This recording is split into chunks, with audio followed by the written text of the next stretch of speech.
What's up guys, Mickle here, and finally Ripple's acquisition of standard custody is official. In this video, we're going to talk about exactly what that means for Ripple, the company, and why I believe this is such a massive move, as well as talk about towards the end of the video exactly what it means for PolySign. Guys, this is a question I have been getting a lot recently, so make sure to stick around to the end of the video for that.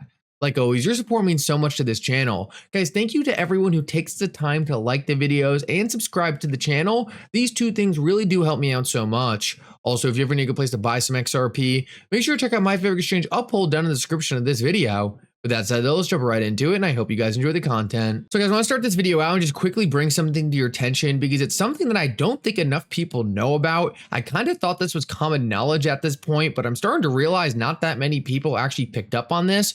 Right now, even if you're not an accredited investor, you can still get access to Ripple equity. This is something that I think a lot of people are sleeping on. People are constantly telling me that they really want to get access to Ripple stock on the private market, but they can't get access to it because they're not an accredited investor. Well, guys, through the Beyond Broke Mastermind group, you'll actually be able to get access to Ripple stock even if you're not an accredited investor. Now, to do this, you have to be a member of the group, and you're going to want to be a member for the long haul. So don't expect to just be part of the group and then leave and get access to Ripple equity. You're going to want to be a member of this group for the entire time until Ripple IPOs. So keep that in mind. But if you just want to see what the group's about and whether or not it's something interesting to you, you can actually get a free month just using the code Mickle 1 month. All of this is down in the description of the video as well as on X. I just wanted to bring it to your attention because I thought this was something everyone knew about. I guess it's something that almost no one knows about. So if you want to get access to Ripple private equity and you're not an accredited investor, this is the only way I know of to actually do that. So make sure to check that out. Guys, I also want to move on and just quickly cover something that I believe is severely misrepresented in the XRP community, and that is the amount of developers actually building on the XRP ledger. Guys, I have been told by people seriously that there's only 50 people developing on the XRP ledger. Now, these are the stats a lot of different organizations put out there to try to fund the XRP ledger, but when you look at what's actually happening, it could not be further from reality. This is a side event at XRP Apex right now, which is a developer-focused conference. And what I am hearing from everyone is that they are shocked with the amount of people coming out. Guys, we are seeing an explosion of building on the XRP ledger, an explosion of new projects, an explosion of new things that are going to bring value to this ecosystem. And people need to understand that that is only going to keep accelerating. While the rest of the blockchains out there have problems with scaling, high fees, or other issues, including security status and stuff like that, XRP is already proven to not be a security, has never had issues with scaling, and is now adding new functionality that allows developers to build the things they want. Guys, I believe going into the future, the XRP ledger is going to be a hub for development, and we are going to see a ton of new exciting projects being built on the XRP ledger now.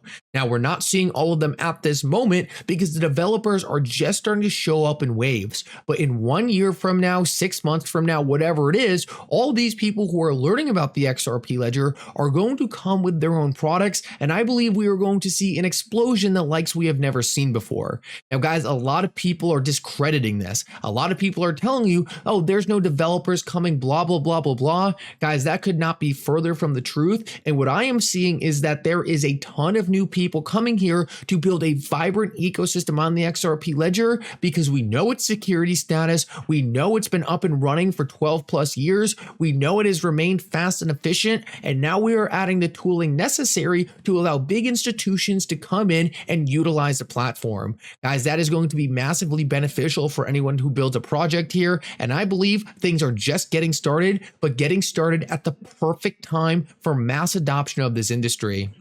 Guys, I want to finish this video off and talk about the standard custody deal because this is something that a lot of people are asking questions about, and I think you guys are really going to find this interesting. So first of all, standard custody was a very interesting institution in itself. And why is that? Well, standard custody was one of the few institutions out there that actually got a New York Trust charter. This is something that was very difficult to get, and standard custody did it. Also, let's just quickly mention some of the people that standard custody was able to bring in.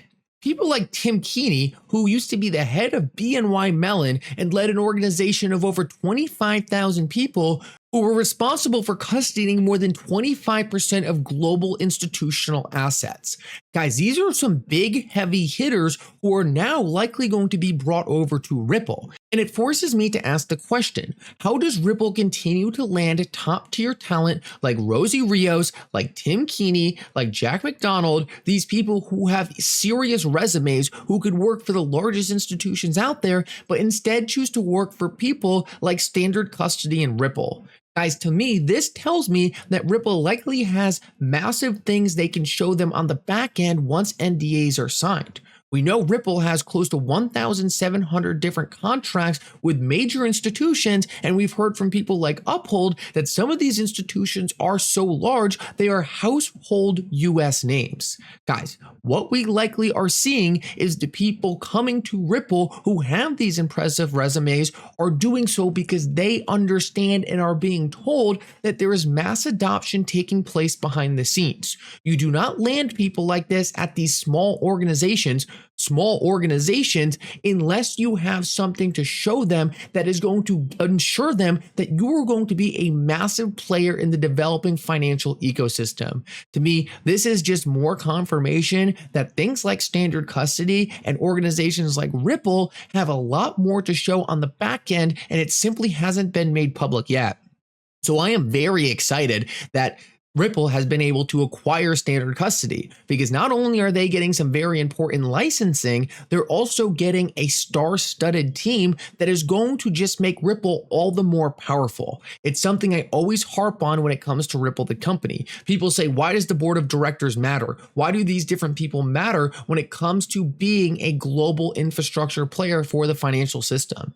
And the reason is because the system as we know it today is controlled by the legacy players. It's controlled by the legacy banks. It's controlled by the government. It's controlled by the people who have the power and have the assets. And in order to get in a room with these people, you need a Rosie Rios. You need a Tim Keeney. You need someone who is able to drive conversations because they have the prior experience. And this is what differentiates Ripple from everyone else out there. They have a team who has done it before, and they have a team who can get them in the room. So XRP doesn't even need to be the best technology out there. It just needs to be good enough to be a drastic improvement over what these institutions are using now. And then the next key is getting in the room to convince these institutions to be onboarded.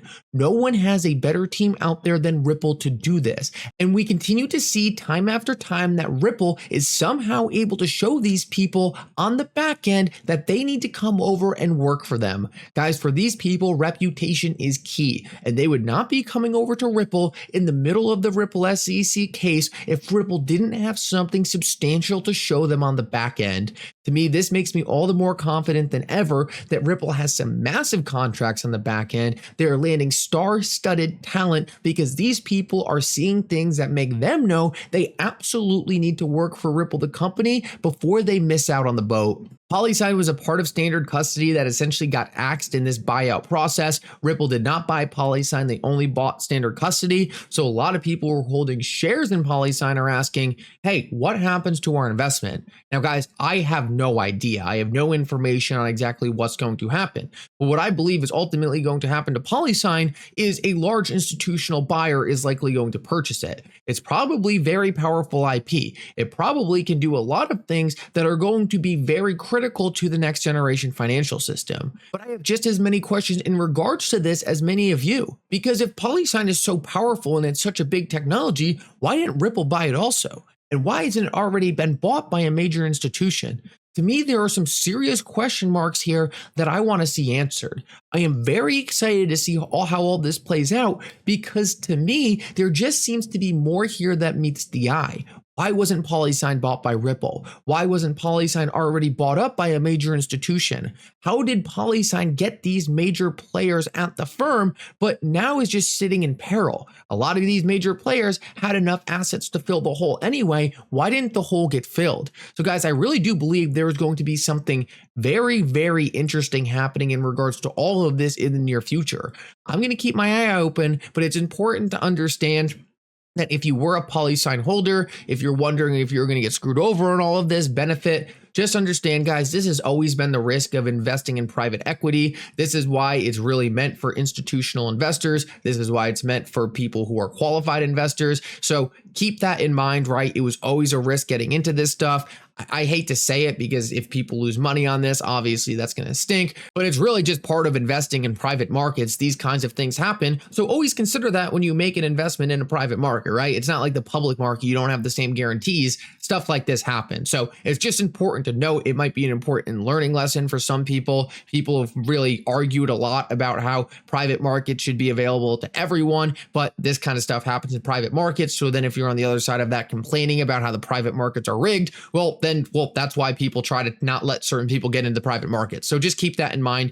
Either way, though, this whole situation is fascinating. More than anything, I really think it shows the caliper at Ripple and some of these subsidiaries is second to none. It doesn't make sense unless there's a lot more behind the scenes how this kind of talent would be getting landed. And it also doesn't make sense that this type of talent would be coming over to these institutions without knowing about some kind of plan, some kind of partnership that these NDAs are hiding to allow them to come over with certainty that their reputation won't be tarnished and they're coming onto something big when they could be using these prime parts of their career to work on other things with likely some of the biggest banks and institutions in the current financial system. My prediction is that they likely know Ripple is going to be one of the biggest institutions in the future financial system, and that's why they're willing to come over despite all the uncertainty, despite the Ripple SEC case, despite all the different things going on in crypto. To me, they know something, and that makes me all the more confident we are positioned in the right place. Anyway, guys, thank you so much for coming. I hope you enjoyed this update. If you did, make sure to like and subscribe. It really does mean so much. And for now, Mickle out.